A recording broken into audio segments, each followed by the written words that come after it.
25 টাকা আমরা ভাত খাইছি, 12 টাকা একটা মাছ দিছে আর 2টা মিনিট করে ভাত নিচ্ছে।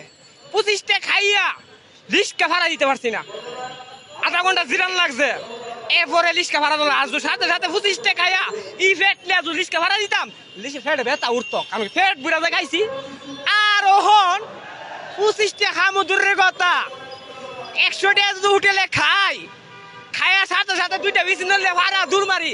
কারণ কি আমার ফেট ইবে পড়ছে না, তো আমার পেট ব্যথা করবো বুঝতে, আমার ফেট ভালো মতো পড়ছে না। আর 25 টাকা খাইয়া রিক্সা ভাড়া দিতেছে, আধা ঘন্টা জিরাইছি। কই গেল দেশ আমরা? 12টা বাজে গেছে গা, কেমনে বাজছে?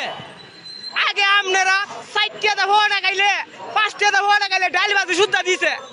আর হন গিয়া হোটেলে লোন, একটা বাসা বাড়ি উল্লি গুল্লি মাঝে একটা ভাড়া লোন, 10 টাকা দিলে ভাড়া একটু বাইরে আরো 10 টাকা লাগবো, 10 টাকা লাগে, 10 টাকা 20 টাকা দিলে একটু ডাল ভাজি দিয়ে একটা ভাড়া লাগে। আর আমরা 5 টাকা দা ভাড়া লাগে ডাল ভাজি দিয়ে খাইছি।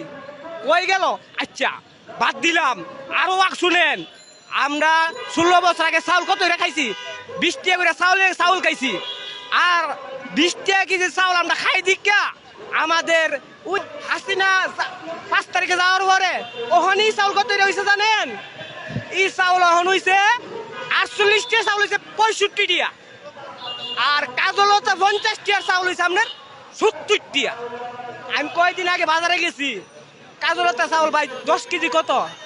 700 টাকা। 700 টাকা লোন কইছে, আমি এমএ ধরে মাথা হাত মারছি।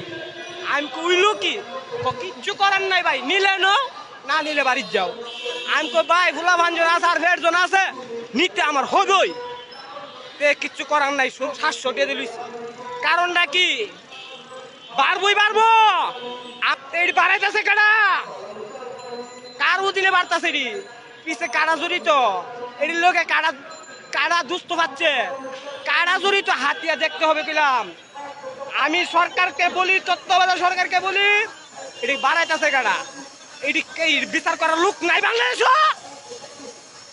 আসেনি। আমরা গরিবের, বাংলাদেশ সবচেয়ে বেশি গরিব মানুষ, আমাদের অধিকার কেমনে কেড়ে নিব গা? এই 48 টাকা চাউল 65 টাকা হইলো কেন?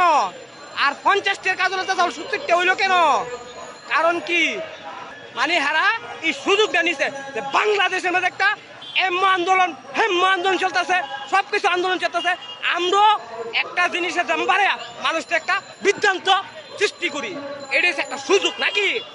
এই বাংলাদেশের মানুষ, জনগণ, মানুষের মন যত নরম তত শক্ত, বুঝতে রাখেন। সিন্ডিকেট করতে থাকেন, ধরা একদিন খাবেন। কারণ কি? বাংলাদেশের মানুষ সবচেয়ে আদিষ্ট মানুষ এবং ভালো মানুষ। বাংলাদেশ 18টি মানুষ খুব নরম মানুষ, কিন্তু দেখতেছে আপনারা কত সিন্ডিকেট এই দেশে করতারেন, মানুষকে কত কষ্ট দিতারেন। আমি বলবো যারা এই সিন্ডিকেট করতেছেন আপনারা ভালো করতেছেন না। 5টা জিনিস 20 টাকা বানাই যেতেছেন, সবকিছু বাড়াইতেছেন এইভাবে। কারণ কি? আমরা কথা একটু ভাববেন, বাংলাদেশে গরিব মানুষ আছে কিলাম, বাংলাদেশ স্কুল আছে, মাটি কাটা আছে, মেতর আছে, বহুত গরিব লোক আছে, মধ্যস্থ লোক। আমরা তো মুখে বলি, এই যে আমি বলতাছি, কিন্তু মধ্যস্থ লোক শরমে বলে না। কেন বলে না? শরম করে। কেন শরম করে? হেরা বাজারে যা অন যদি এটা হেরা তে মনে করেন যে মধ্যস্থ লোক বাইক দিয়া মানছি ভেঙ্গাইব, এন করব, শরম পাইব। এর লিগা মধ্যস্থ লোক মানুষে বুক বইরা দুর্যোগেরা নিতেছে, কিন্তু যুদ্ধ করতে করতে তার ফল একদিন ফুটতে যাবো গা। আপনারা এডিট করবেন না, বাংলাদেশে এই সিন্ডিকেট বাদ দিয়া সুন্দরভাবে ব্যবসা করেন। আমার কথা একটাই, বাংলাদেশ মানুষ আপনারা ভালোই করেন, কিন্তু সিন্ডিকেট করেন না, মানুষকে কষ্ট দেন না। মানুষকে বহুত কষ্ট দিতেছেন, আর কষ্ট দেন না। জিনিসের দাম বহুত বাড়াইছেন, আর বাড়ায়েন না।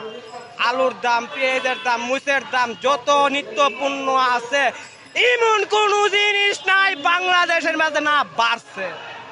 সত্যানু জড়িত, একটার পিছনে জড়িত নাই। কাঁচা মুচতে দইরা যত নিত্য পণ্য আছে, দোকানের মাল, দইয়ের দাম, মিষ্টির দাম, এটা কিন্তু কথা, এটা কোনো ভাষা এইরকম চলতে পারে না। আমাদের ঢাকা শহরের অবস্থা দেখেন, আমরা ঢাকা শহর কি অবস্থা দেখেন। আমাদের রিক্সা চালাই, হিলগাঁও গেলে রিক্সা নিয়ে গেলে 1 ঘন্টা রুপে লাগে, ঢাকা শহর টিটিবাড়ার রাস্তাটা যখন বন্ধ হয়েছে, কিন্তু বিকল্প কোনো রাস্তা হয়েছে না কেন ঢাকা শহর। টিটিবাড়ার রাস্তাটা বন্ধ করে দিয়া আপনার 6 রুটের গাড়ি চলতো এই টিটিবাড়া রুট দিয়া, 6টা রুটের গাড়ি এই টিটিবাড়া চলতো। অহন এই টিটিবাড়ার গাড়ি আপনার খিলগাঁও মানিকনগর দিয়ে যাইতে যাইতে সারে ই জামুল্লি করে লেগে থাকা। আবার 2 দিন পরে ওখানে বন্ধ হয়েছে বঙ্গভবনের পিসের রুট। ওখান এই রুটে জাম হয়ে 2 রুটের জিমি 2 রুটে 4 রুটের গাড়ি বন্ধ হয়ে গেছে। এই গাড়ি কয়টা চলে? মানুষের হয়রানি হয়রানি হয়রানি।